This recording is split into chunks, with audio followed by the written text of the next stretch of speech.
Observem que quando nós temos um objeto na cena, como esta cápsula que está aqui, que representa o nosso player neste exemplo, ele não está no centro do mundo. Então, na verdade, ele está numa posição que está dita aqui pelo transform dele, que é a coordenada menos 1.8, 1.25, menos 1.46. No entanto, cada um dos vértices que compõem a malha deste objeto, deste GameObject, na verdade está descrita de uma forma considerando o centro local do mesmo.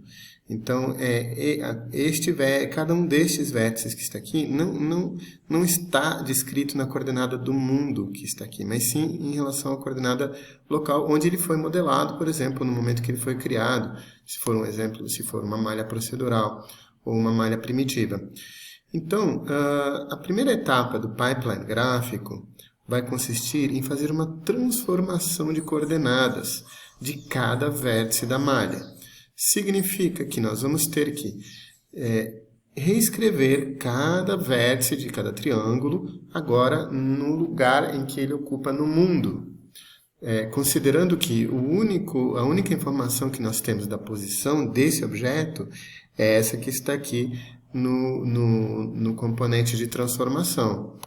Desta forma, nós dizemos que o primeiro estágio de geometria é transformar os vértices, os triângulos da malha, em coordenadas que estão locais, portanto, nas coordenadas originais onde eles foram modelados, e fazer alguma transformação, reescrever cada um desses triângulos para a coordenada de mundo, para que aí sim aquele vértice esteja no lugar que lhe corresponde naquela cena, naquele instante. Lembrando que o pipeline é feito, nós vamos executar todo o pipeline para cada frame.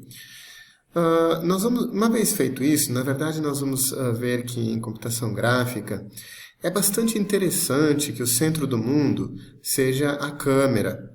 Isso vai simplificar algumas etapas posteriores e vai tornar algumas tarefas aí mais simples também. Então, depois de transformar aqueles vértices, as coordenadas daqueles vértices em coordenadas de mundo, nós vamos querer transformá-las em coordenadas de câmera ou de observador.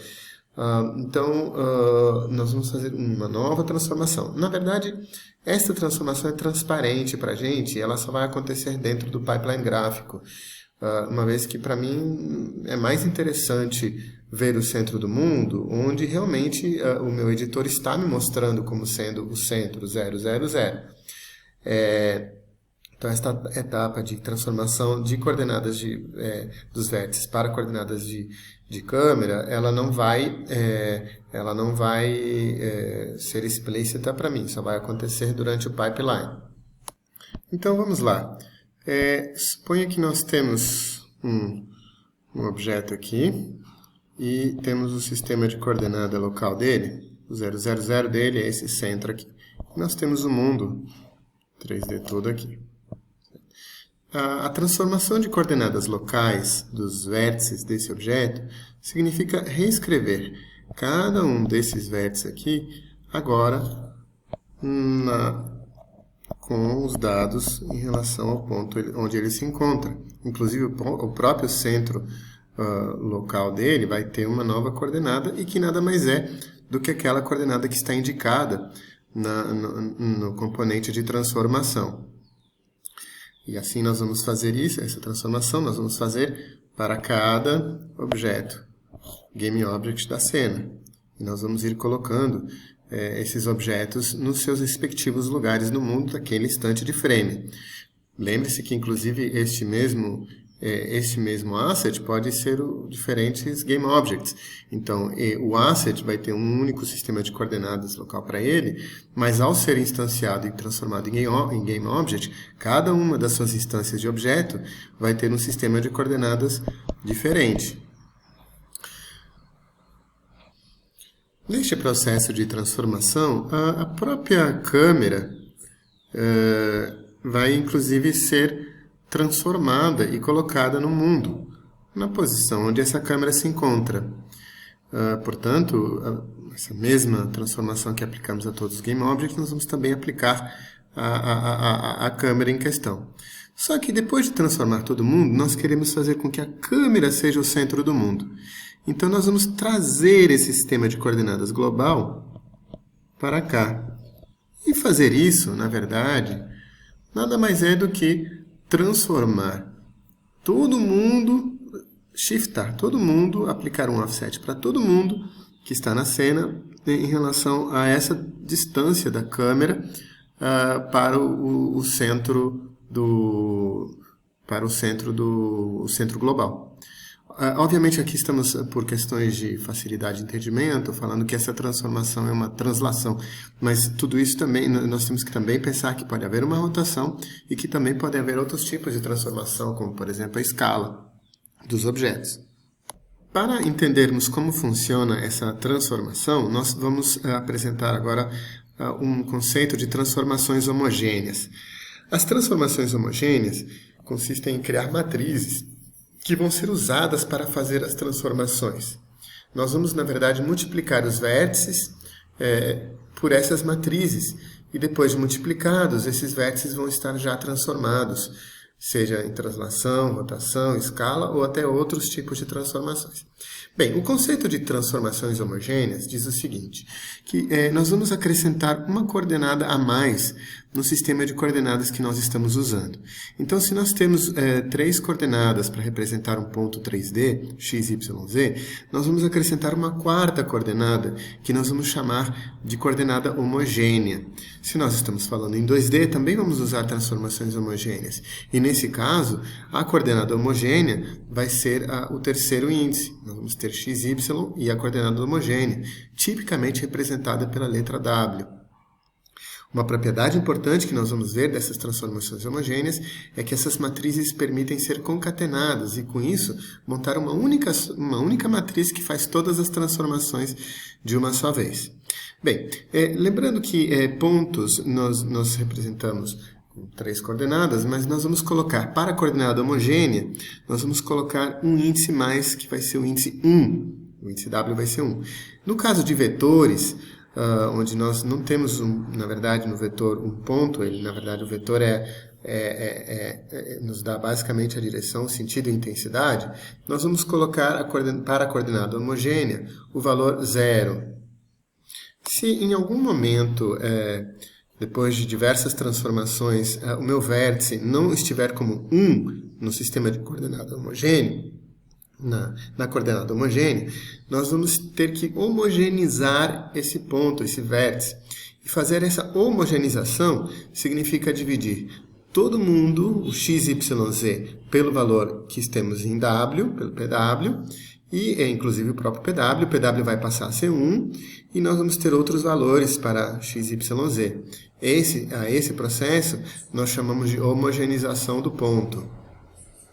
Bem, dito isso, vamos ver então como são as matrizes de transformação homogêneas. A matriz de transformação mais clássica é a matriz de translação.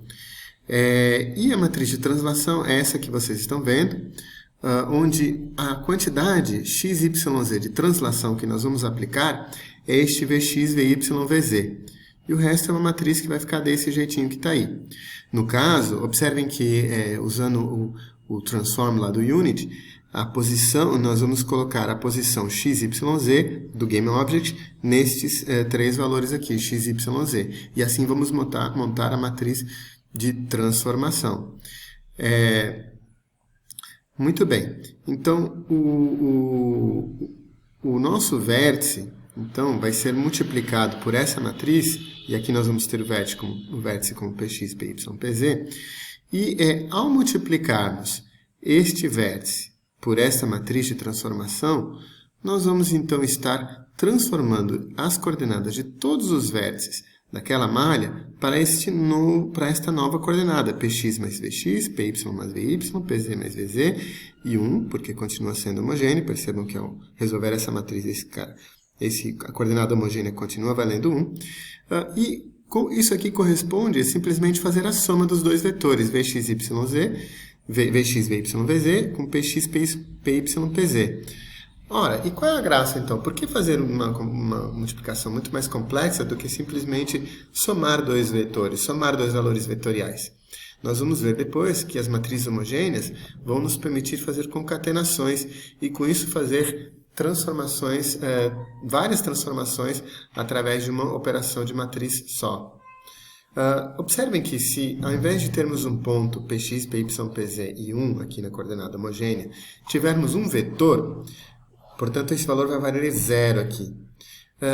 A multiplicação desse vetor por esta matriz vai ser o próprio vetor, não vai haver nenhuma mudança. Porque aqui vocês vão ver que basta resolver essa matriz, e isso é natural. Por quê? Porque, na verdade, se transladamos um vetor, ele não tem sentido de se movimentar. O que importa, na verdade, no vetor é manter o sentido, a intensidade e a direção. E ele não é alterado ao fazermos essa multiplicação por essa matriz. Portanto, essa mesma matriz de transformação, de translação, serve tanto para pontos como para vértices. E, portanto, vamos poder multiplicar também as normais de uma malha ou vários outros vetores que eventualmente compõem a topologia geométrica daquela malha, sem distinção de matriz. Bom, assim como temos as matrizes de translação, nós vamos ter também matrizes de rotação.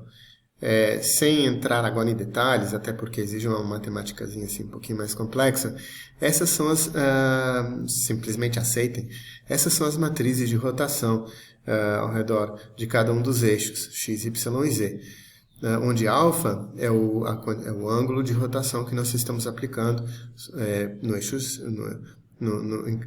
x, beta no eixo y e assim por diante. Ao multiplicarmos, então, o vértice por esta matriz, nós vamos estar rotacionando esse vértice ao redor do eixo em questão. Atenção, quando falamos de rotação, há uma coisa muito importante. Estamos rotacionando o objeto ao redor do seu sistema de coordenadas locais. Então, veja aqui que neste exemplo aqui, do bule girando aqui, este centro é o centro local dele. Portanto, se nós quisermos rotacionar um objeto ao redor de um outro ponto que não é o centro local dele, nós vamos ter que fazer uma composição de transformações. Nós vamos transladar o objeto para poder ter o sistema de coordenadas locais em outro ponto. Vamos rotacionar a quantidade que queremos e transladar novamente o sistema de coordenadas originais. Como nós mencionamos anteriormente, a grande mágica das matrizes homogêneas é que ela permite que essas matrizes sejam concatenadas umas às outras, produzindo uma única matriz que vai fazer todas as transformações que estão representadas por cada uma delas de uma só vez.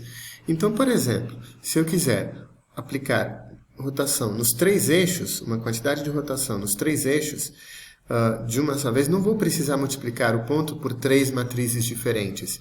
Eu posso produzir uma única matriz, que é o resultado da multiplicação dessas três matrizes. Vou ter aqui uma única matriz, e agora, ao multiplicar um ponto por essa matriz resultante, nós vamos estar rotacionando esse ponto ao mesmo tempo, nos três eixos ao mesmo tempo.